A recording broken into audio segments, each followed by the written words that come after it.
Hey guys, what's up? Long time no see. Sorry, that was my fault. To be honest, I just had a lot that started happening in my life. I adopted a new dog, and she had never lived inside before, and so I wasn't quite sure how that transition would be. But it's going well, and I've felt like I haven't, when we first got her, I was concerned that I would have no time to make art, and that's just not true, luckily. And also kind of why I ghosted this is honestly my last video took so long to edit and make that I needed to find or figure out like what made sense for me to be sustainable and to be like quicker.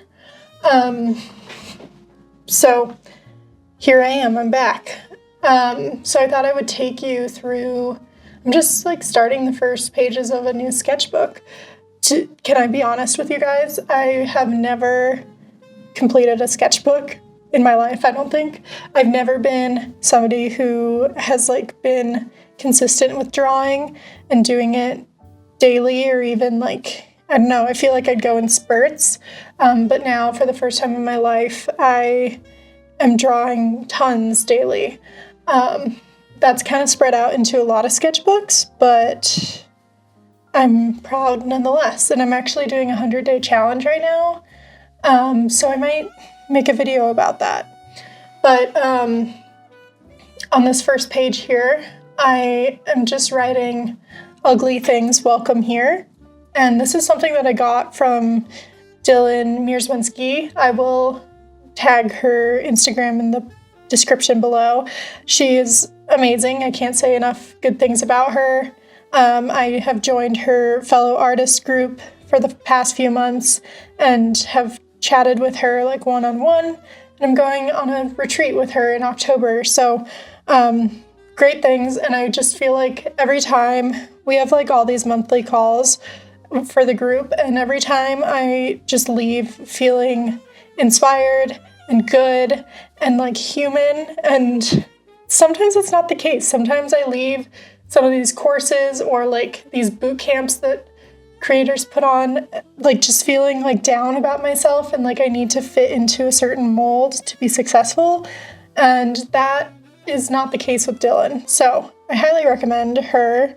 But she mentioned this at one point, and I kind of liked that because like the ugly things welcome here, because I feel like a lot of people are kind of like dreading the first page of a sketchbook because they're like, I don't know what to do.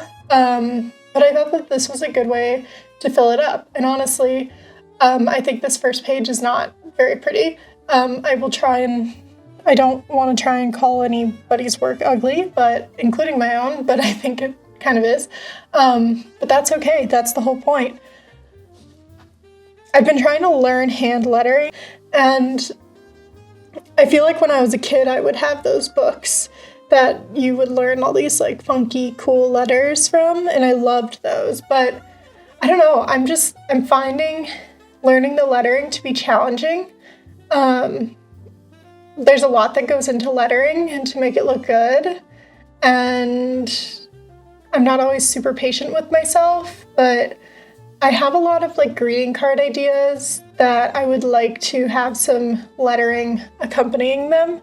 So that's kind of why I'm learning. This page I don't think is a great example of it. This is kind of the first time I've done it not digitally and with markers at that. So it's fine. Everything is fine.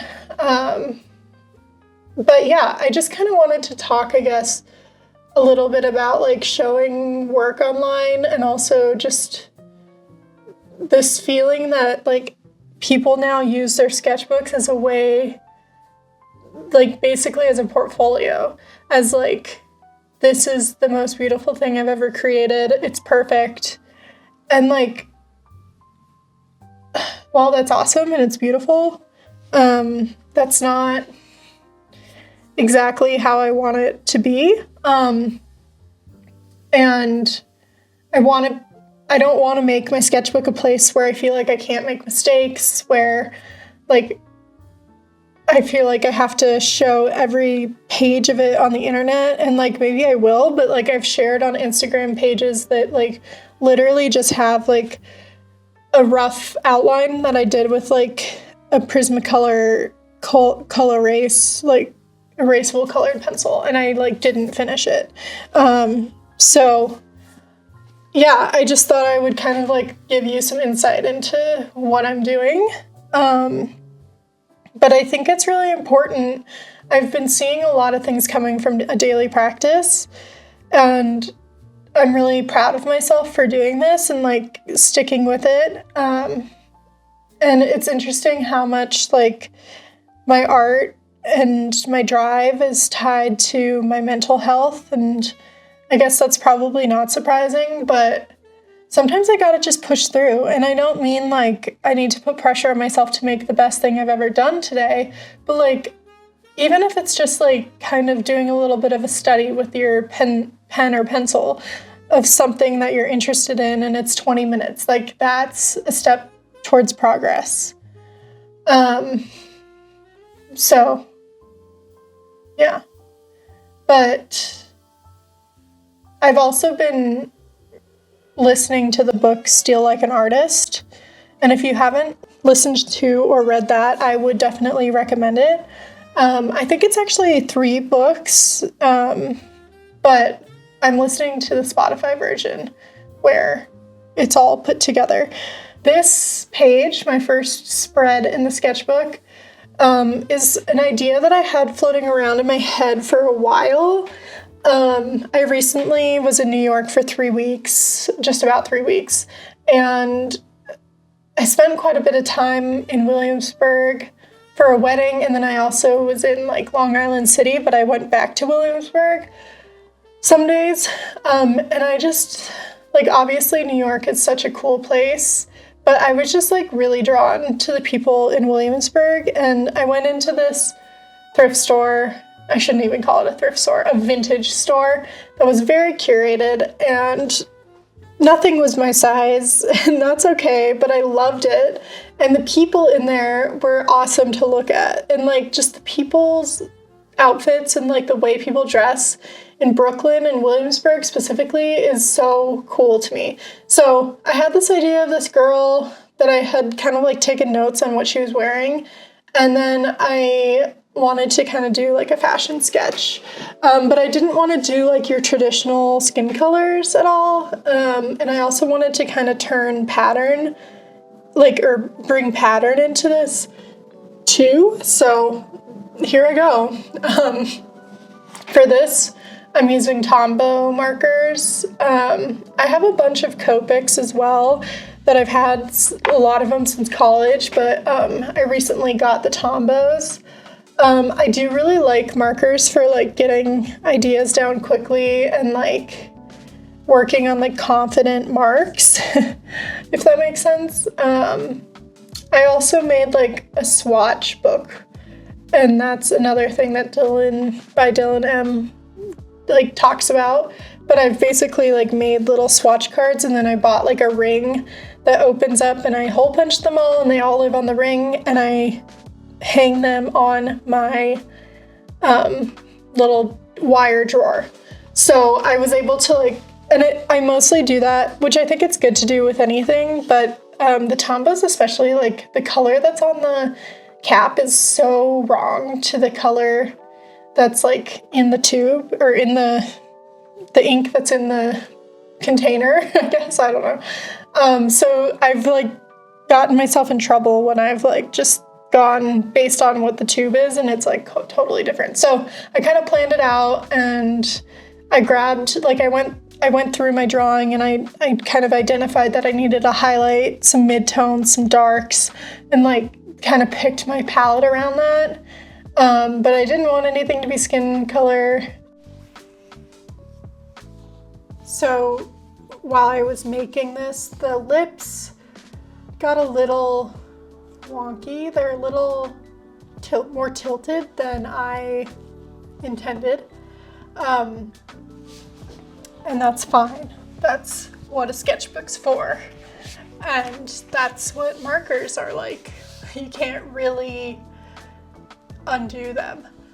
But I think an idea or a practice that's been really freeing to me is this combination of traditional and digital mediums.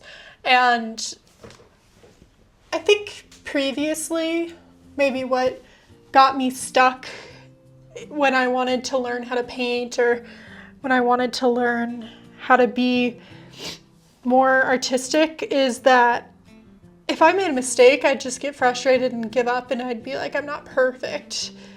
I'm not as good as the people that I'm seeing on Instagram. And I mean, Instagram's a curated feed. YouTube's a curated feed. And I think people are starting to talk a little bit more now about how not everything is as perfect as it seems, and how the process of art is really the beauty of it.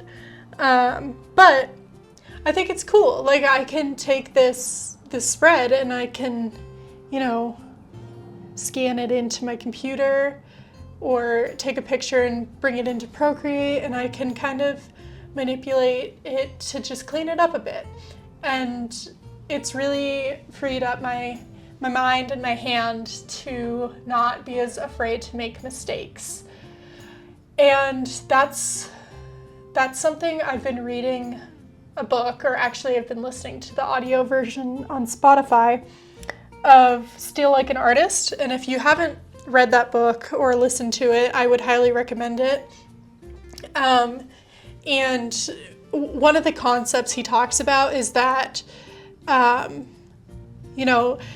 digital platforms and digital tools are great for kind of the final editing and the publishing of your work. However, they're not great for like the creative process, because there's just that delete key and it's too easy to delete. And I think I resonate with that so much, because I think working in digital mediums, it's kind of a trust the process scenario, especially with painting, but it's also like you have to kind of make decisions along the way that are smart and that back up your thinking and your goal and kind of what you're visualizing for your final product. And you have to take a minute to think through things before putting that mark down on the page. And that's something that I'm working on and that I see the beauty in. I think I messed up, guys. I think I filmed this content back in May, the end of May. Not that long ago, but I transferred the footage and then deleted it from my phone, and I think I missed, I don't know, either I didn't record it or I missed the recording and I deleted it. But I kind of finished this half of the figure, and then I finished the rest of the spread, but it's nowhere to be seen. So I apologize. It jumps just into like basically a finished spread. So sorry. But I guess I'll just like put up a picture of the final spread. I added in some prints that kind of went with the figure, and some flowers, and I also put in some lyrics from one of my favorite songs. It's by Angie McMahon.